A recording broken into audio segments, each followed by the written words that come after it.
Hello and welcome to your in-depth weekly horoscope for week commencing the 15th of August. I'm going to give you the key strands to look out for, but please stay with me. I will then dive deep to share with you each of the 12 zodiac signs from Aries through to Pisces in greater detail. Now, this is a week when Mars is very much at the center of the celestial story.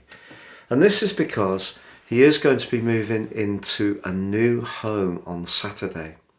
But Mars usually takes 45 days or 6 weeks to transit through each zodiac sign. But when it moves into Gemini on Saturday, it's going to be there for 7 months and 6 days. So a really extended period of time. This is because every 2 years Mars goes into a retrograde. Last time it was in the sign it governs of Aries. This time Gemini, very much about how we interact, particularly in terms of our communication, can bring more drama, can also push us to get a bit fitter and more active in the months to come. However, this week does begin with a rather limiting opposition between the Sun and Saturn. Perhaps there's a relationship issue that does need very carefully considering. But Mars is going to be squaring up with the Sun this week and also embracing the quarter moon in Taurus on Friday. And that's saying to us not to be too impulsive when it comes to our romantic situation. Funnily enough, Venus, also in the glamorous Leo, along with the Sun, is forging a beautiful link with Jupiter, the planet of fortune. Now, maybe it is the case that with Jupiter going backwards, we could be feeling a little bit less optimistic, but these two planets are known as the greater and lesser benefics. So the two planets of fortune. So something positive can still come through at the heart of this week. But it is true that Mercury, in its home zone of Virgo, does go into an opposition with Neptune later this week. So if we are planning anything that requires some precision, we really need to concentrate. But if there is something we want to work towards that's much more tangible, the angle between Mars and Pluto before it moves into Gemini is actually very, very good for worldly stuff, as long as we use the passion and power of that combination in the right kind of way. So we're not trying to just get what we need from a situation, but if we work in a productive way and very systematic and step by step, the passion and the willpower of that combination can really bring some results. But later in the week, yes, we have that transition of Mars into Gemini. Now, if you'd like to check out my deep dive video, please see the link beneath this video. But also on Saturday, Mercury enters its shadow period. It won't go into retrograde in the sign of Libra until the 9th of September, but it is going to next week move into the sign of Libra. It's in Virgo at the moment, so just be aware that when it comes to those communications, the need for clarity is vital, but the passion of Mars moving into Gemini will certainly give us all a little bit more capacity to articulate our ideas or ventilate our ideas in a positive way.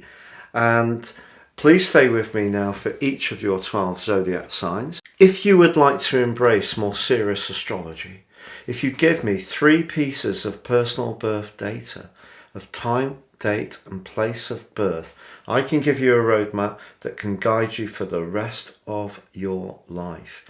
Also, my special package of 30% off.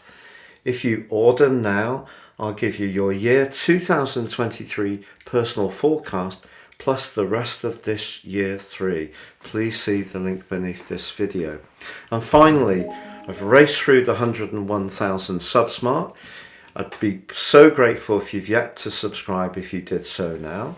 If you have already, thank you so much for your support. But please click or tap on the bell notification symbol if you've yet to do so. So Gemini, your week commencing the 15th of August forecast begins with the potential for a degree of frustration.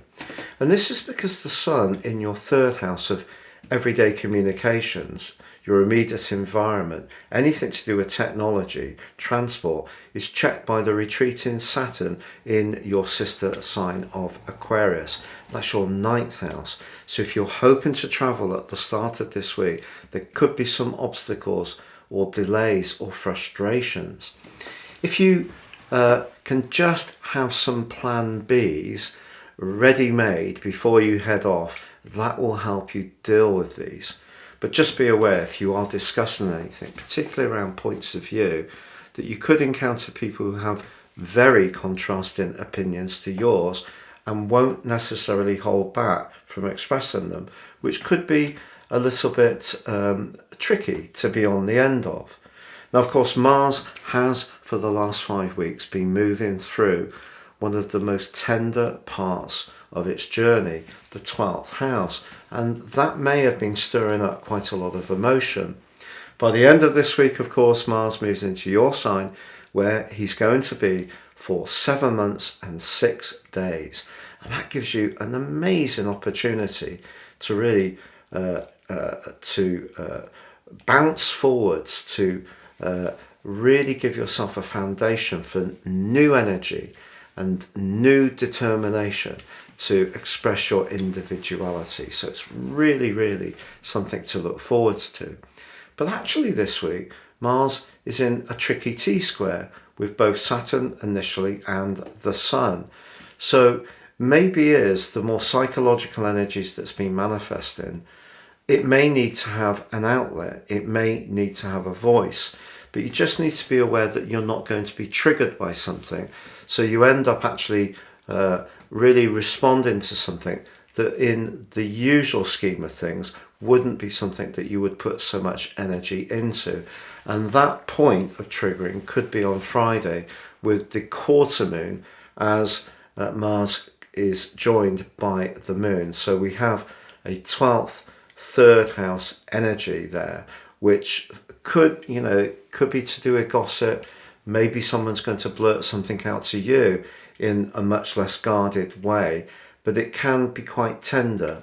But Mars is also forging a very psychological but powerful link with Pluto.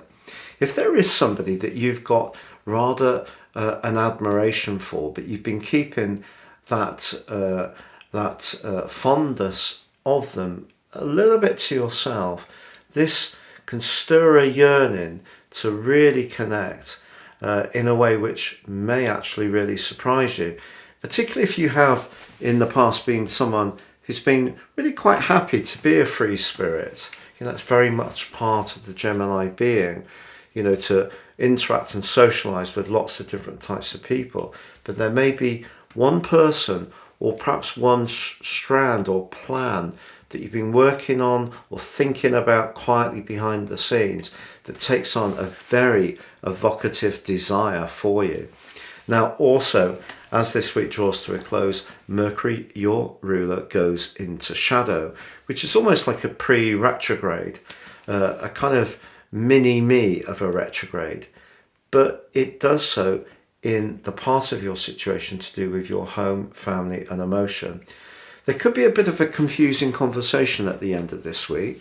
And with Mars moving into your sign and the sign of Gemini being very much about articulation, ideas, talk and thought, that in itself can seem a bit conflicted and a bit confusing. So that's why I'm telling you about it. As this week draws to a close, you could get an uplift in physical vitality with Mars, but just be aware that some information around you or conversations, or there could be some politics, particularly around your family, maybe even around work, which could just drain you out a little bit. So just be conscious of that. But with Venus in your sector of everyday communications, forging such a beautiful link with Venus, this week can also be illuminated by a sparkling, bright, effervescent and even flirty chat that will be very typical of you on your very best form, but it could have a slice of luck linked to it as well.